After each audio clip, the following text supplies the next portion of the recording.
Bonjour mesdames et messieurs, j'espère que vous allez bien. Vous êtes à la première colonne que je vais faire pour manadeprive.com dans la section française. Je suis Sébastien Larry, un joueur de Magic de Montréal. Donc j'espère que le tout va être divertissant.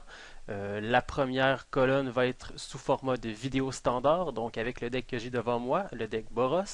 Dans un premier temps, je vais faire une rapide explication des cartes, des choix de cartes du deck et du sideboard pour savoir un peu comment le tout roule. Suite à ça, on va aller faire quelques two-man sur Magic Online pour voir encore une fois comment le deck roule. Puis par la suite, je vous réserve une petite surprise à la fin. On va voir des vidéos assez comiques d'une carte de sideboard que j'affectionne particulièrement. Alors voilà, c'est parti. Donc du côté de la mana base, on a les 12 fetchlands standards qu'on retrouve ici. On rajoute à ça 2 Evolving Wilds. Je choisis de ne jouer aucun Tethering Peaks. Il y a plusieurs raisons à ce raisonnement-là. D'une part, Evolving Wilds donne du mana fixing que Tethering Peaks ne donne pas. Le deck en a souvent besoin, étant donné que le deck joue une mana base off-color, puis qu'on a évidemment de ce fait pas accès au dual land de M11 ou de Mirrodin. D'autre part, dès qu'on a plus qu'une créature landfall en jeu, Evolving Wilds va être meilleur que Tethering Peaks. D'autre part, le bonus en défense que donne Evolving Wilds peut être pratique, entre autres pour les steplings. Pour Plated GOP, c'est moins grave parce qu'il est first strike.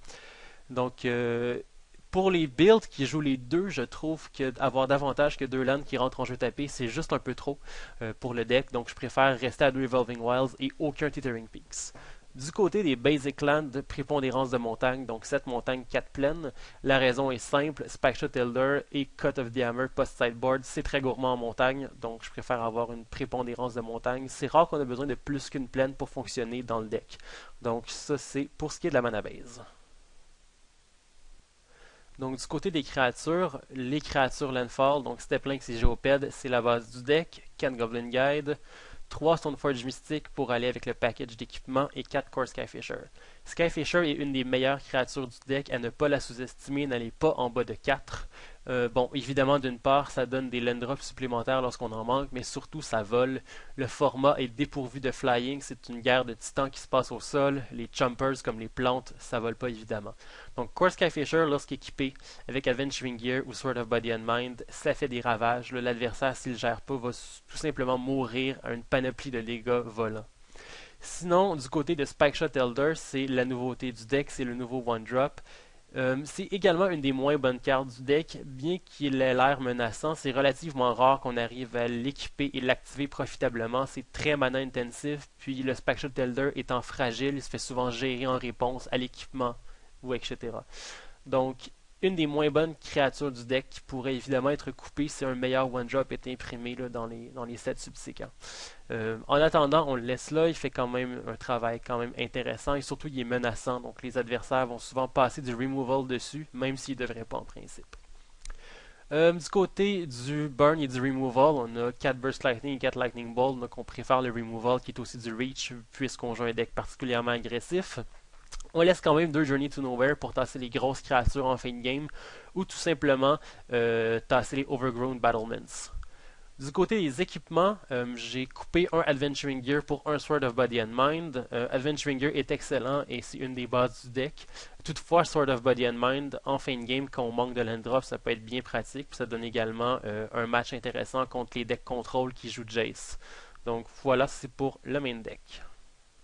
Ok, pour le sideboard à gauche, on a le package anti-aggro formé de Spark Mage et Color. En début de partie, Spark Mage fait juste gérer les créatures qui n'ont pas beaucoup de défense. Puis en milieu de game ou en fin de game, on finit par l'équiper avec un collier.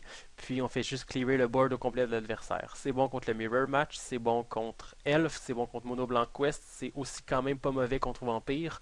Donc c'est vraiment excellent contre les decks qui peuvent pas s'en débarrasser, là, soit Mono Blanc Quest puis les elfes. Ils ont pas de removal main deck, donc vraiment ils sont juste pris avec une fois qu'ils résolvent.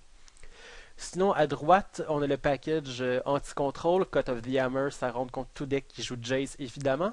Mais c'est également très bon contre Ramp. Ça fait beaucoup de dégâts, beaucoup de pression rapidement. Puis évidemment, c'est menaçant d'activer le Ultimate, vu qu'ils ont souvent pas de façon de tuer Cut en début de partie. Sinon, Mark of Mutiny, c'est le classique contre les decks qui jouent des grosses patates, soit Titan et Eldrazi Ramp. Donc, c'est un classique, ça finit une game assez rapidement là, si l'autre joue un Primeval Titan. Sinon, au milieu, on a ce que j'appelle le package anti-removal, donc Emerge Unscathed contre Doomblade, contre Condemned, etc. Et sinon, Refraction Trap, notre anti-burn. Donc, que ce soit contre Lightning Bolt, contre Pyroclast, ça fait une job merveilleuse. C'est vraiment une de mes cartes préférées du deck. Je vais vous montrer à la fin de l'article à quel point ça peut faire des ravages Refraction Trap, bien meilleur que Core Firewalker quand il s'agit de owner des sorts rouges. Donc, vraiment, si vous pouvez retenir une chose de cet article-là, c'est que Refraction Trap, c'est vraiment très bon. Puis, je vais vous montrer comment. Donc, voilà, ça c'est pour ce qui est du sideboard. On va maintenant passer au match construit.